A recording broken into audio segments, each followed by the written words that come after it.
টকা হিমন্ত সৰকাৰৰ এটা বৃহৎ ঘোষণা এবাৰ কিন্তু এই ৮৫,০০০ কৈ টকা পাবলৈ হলে মহিলাসকলে মানিব লাগিব তিনিটাকৈ চৰ্ত আৰু তিনিটাকৈ চৰ্ত মানিলেহে আপুনি এই ৮৫,০০০ টকা পাব কেনেকৈ পাব ক'ত পাব কেতিয়া পাব সবিশেষ জনাই যাম এই মুহূৰ্তত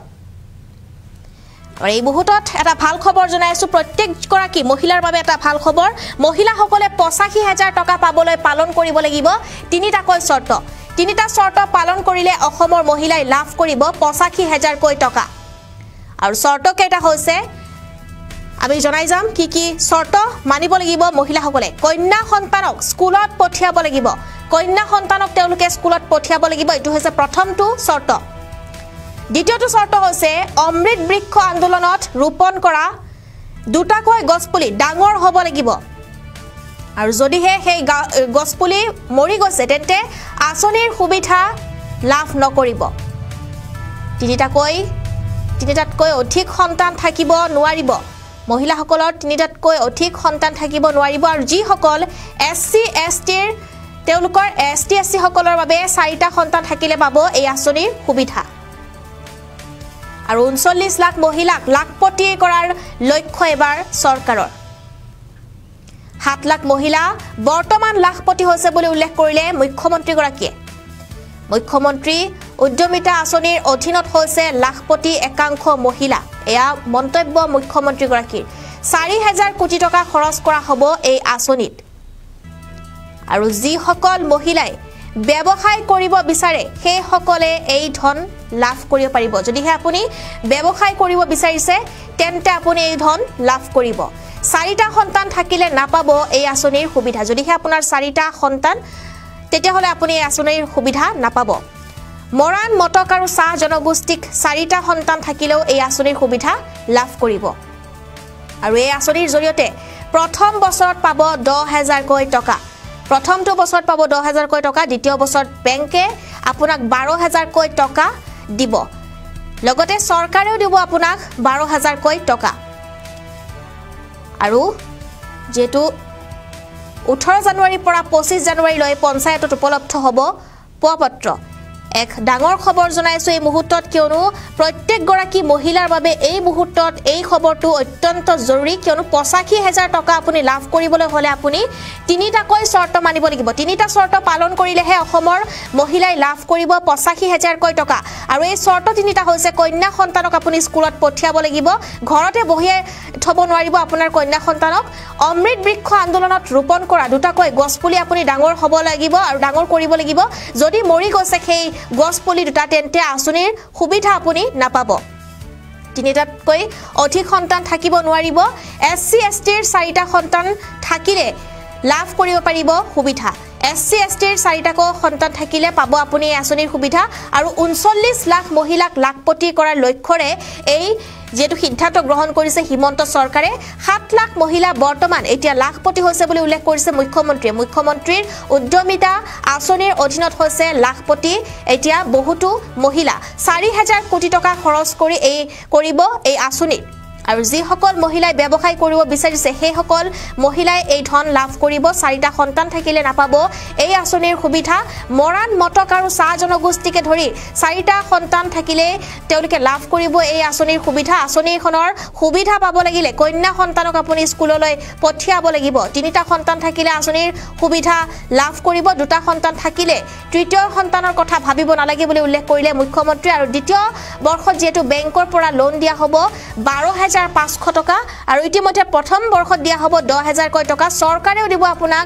১২,৫০০ টকা আৰু চৰকাৰে দিয়া ১২,৫০০ টকাটো আপুনি ঘূৰাই দিব নালাগে বুলি উল্লেখ কৰিছে মুখ্যমন্ত্ৰীয়ে প্ৰথম অৱস্থাত দিয়া ধনখিনিৰ পৰীক্ষা নকৰে চৰকাৰে দ্বিতীয়বাৰ দিয়া ধনখিনি আপুনি সেই ধনৰ যেটো খতিয়ান দিব লাগিব বুলি উল্লেখ কৰিছে মুখ্যমন্ত্ৰী আৰু 18 জানুৱাৰীৰ পৰা বিতৰণ কৰা হ'ব ফৰ্ম গাঁও পঞ্চায়তৰ পৰা সংগ্ৰহ কৰিব লাগিব আপুনি ফৰ্মখন আৰু একেদিনাই গাঁও পঞ্চায়তৰ পৰা সংগ্ৰহ কৰিব লাগিব আপুনি ফৰ্মখন কেনেকৈ ফিলআপ কৰিব লাগে তাৰ বাবে চৰকাৰে দিব প্ৰশিক্ষণ কাৰো আগত আপুনি যেটো ক'ব নালাগে যে ফৰ্মখন ফিলআপ কৰি দিয়ক বুলি কিয়নো ফৰ্মখন ফিলআপ কৰিবলৈ হলে চৰকাৰে আপোনাক প্ৰশিক্ষণ দিব আৰু বৃক্ষৰোপণৰ দুটাকৈ যদি পুলি মৰি গৈছে তেন্তে আপুনি নাপায় এই আঁচনিৰ সুবিধা তিনিটা শৰ্ত পালন কৰিলে অসমৰ মহিলাই লাভ কৰিব ৮৫,০০০ কৈ টকা এই মুহূৰ্তত আমি মুখ্যমন্ত্ৰীৰ সেই গুৰুত্বপূৰ্ণ মন্তব্য শুনাই ল'ব বিচাৰিছো ব্যক্তিগত আমাৰ অসমত 39 লাখ মহিলা 39 লাখ মহিলা গ্ৰাম্য অঞ্চলত আত্মসহায়ক গোটৰ সৈতে জড়িত আছে আৰু নগৰীয়া অঞ্চলতো প্ৰায় 3 লাখ মহিলা আত্মসহায়ক গোটৰ সৈতে জড়িত আছে কিন্তু আমি প্ৰথম অৱস্থাত গ্ৰাম্য অঞ্চলত যিসকল মহিলা আত্মসহায়ক গোট আছে তেখেতসকলৰ কাৰণে আমি এটা নতুন আঁচনি আৰম্ভ কৰিব খুজিছোঁ সেই আঁচনিটোৰ নাম হ'ল মুখ্যমন্ত্ৰীৰ মহিলা উদ্যমিতা আঁচনি বেসিক্যালি মহিলাসকলক এন্টাৰপ্ৰেনিয়ৰ হিচাপে ডেভেলপ কৰাৰ বাবে ই আমাৰ এক প্ৰচেষ্টা প্ৰধানমন্ত্ৰী নৰেন্দ্ৰ মোদী ডাঙৰীয়াই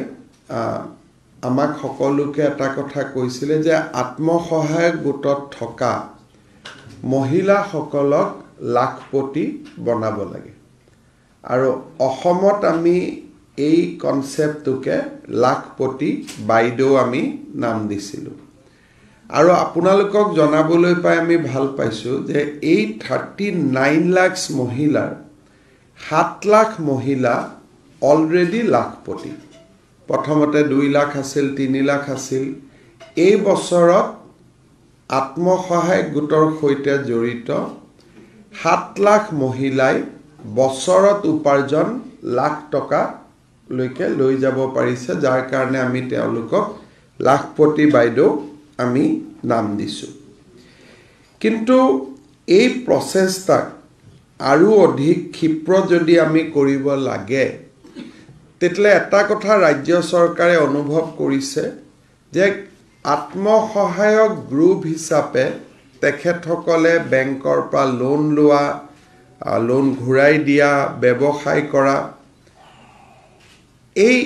যেটো গ্ৰুপটোৰ সাংগঠনিক শক্তি তাৰ লগত ব্যক্তিগত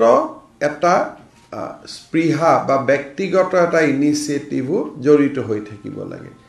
কেতিয়াবা এটা গ্ৰুপত 10 গৰাকী মহিলা থাকে 5 গৰাকী এক্টিভ 5 গৰাকী অলপ কম এক্টিভ কিন্তু আমি যদি 10 গৰাকীকে ব্যক্তিগত পৰ্যায়টো যদি আমি সহায় কৰো তেলে গ্ৰুপ আৰু ইন্ডিভিজুৱেল দুইটাই একেলগে কাম কৰিলে if the group activity and the individual activity both go hands in hand তেতিয়া the process of becoming Lakhpati will be expedited এই কামটো আৰু অধিক ক্ষিপ্ৰ হ'ব সেই দৃষ্টিভংগীৰ পৰা আমি মুখ্যমন্ত্ৰীৰ মহিলা উদ্যমিতা আঁচনি আমি আৰম্ভ কৰিব খুজিছোঁ এই আঁচনিখনৰ প্ৰথম লক্ষ্য হ'ব যে আমি মহিলাসকলক 3টা ফেজত আমি সহায় কৰিব বিচাৰো ফাৰ্স্ট ফেজটো হ'ল যে তেখেতসকলে এটা বিজনেস প্ল্যান বনাব কোনোবাই মৌমাখিৰ বিজনেস প্ল্যান বনাব কোনোবাই এটা কণীৰ ব্যৱসায় গাহৰি ব্যৱসায় ক্ষুদ্ৰ দোকান যি হক তেওঁলোকে এটা বিজনেস প্ল্যান বনাব বা গ্ৰুপটোৱে যেটো ব্যৱসায় কৰি আছে সেই ব্যৱসায়টোকে আৰু আগবঢ়াই লৈ যাবৰ কাৰণে সমূহীয়া ভাৱেও তেওঁলোকে প্ল্যান কৰিব পাৰে যে আমি সৰকাৰৰ পৰা ইমান টকা পাম 10 গৰাকীৰ পইচা যদি এক জায়গাত আমি ৰাখি দিও তেতিয়া আমাৰ গ্ৰুপটোৰ এক্টিভিটি আৰু ভাল হ'ব আৰু গ্ৰুপ নকৰো ইন্ডিভিজুৱেল কৰিম গ্ৰুপৰ কামটো কৰি থাকিম লগত ব্যক্তিগতও কৰিম এই বিজনেস প্ল্যানটো তেওঁলোকে আমাক জমা দিলে আৰু নিৰ্দিষ্ট প্ৰপত্ৰখন ফিলআপ কৰিলে তেওঁলোকক আমি চৰকাৰে প্ৰথম বছৰত 10,000 টকা কৈ আমি তেওঁলোকৰ বেংক একাউণ্টলৈকে ট্ৰান্সফাৰ কৰিম অৰ্থাৎ 39 লাখ মহিলাই 3,900 কোটি টকা চৰকাৰৰ পৰা লাভ কৰিব কিন্তু এই আঁচনিখনৰ হিতাধিকাৰী হ'বলৈ কেইটামান শৰ্ত থাকিব আৰু অসমত ইমান ডাঙৰ মাইক্ৰ ফাইনেন্স লোন ৰেহাইৰ পিছত কাৰণ লোন ৰেহাইটো আমাৰ উদ্দেশ্য নাছিল লোন ৰেহাইৰ পিছত মহিলাসকলক এক্টিভ কৰা এইটো এটা আমাৰ উদ্দেশ্য আছিল ইমান ডাঙৰ মহিলা সবলীকৰণৰ ওপৰত আমি আগত কেতিয়াও স্কিম লোৱা নাই 4000 crores আমি এই আঁচনিখনত খৰচ কৰিম ইয়াত এই আঁচনিখনত প্ৰথমবাৰৰ বাবে আমি আৰু এটা বস্তু কৰিব খুজিছো যে এই মহিলাগৰাকীয়ে আসলতে ব্যৱসায় কৰিব সময় দিব পাৰিবনে না তাকো আমি এসেস কৰিব খুজিছো যাতে টকাটো আমাৰ অপব্যয় নহয় সেইকাৰণে আমি সিদ্ধান্ত লৈছো যে সাধাৰণ জাতিৰ মহিলাৰ বাবে আৰু ওবিসি মহিলাৰ বাবে তিনিটাতকৈ বেছি সন্তান থাকিব নোৱাৰিব সাধাৰণতে সৰু পৰিয়াল সুখী পৰিয়াল আমি দুটা কওঁ এই ক্ষেত্ৰত আমি তিনিটা কৈছো যদি কাৰোবাৰ চাৰিটা বাচ্চা আছে then she will be disqualified from the scheme অৰ্থাৎ তেওঁ এই আঁচনিখনৰ হিতাধিকাৰী ৰূপে গণ্য নহব কিন্তু ইয়াত ওবিসি হোৱা সত্ত্বেও যেহেতু খুব মাইক্ৰো কমিউনিটি মৰাণ মটক আৰু চাহ জনগোষ্ঠীৰ মহিলাসকলক আমি চাৰিটা সন্তানলৈকে আমি ৰেহাই দিছো বাকি ওবিসি এণ্ড জেনাৰেল কাষ্ট তিনিটা মৰাণ মটক আৰু চাহ জনগোষ্ঠী চাৰিটা সন্তান থাকিলেও এই আঁচনিখনৰ হিতাধিকাৰী হ'ব পাৰিব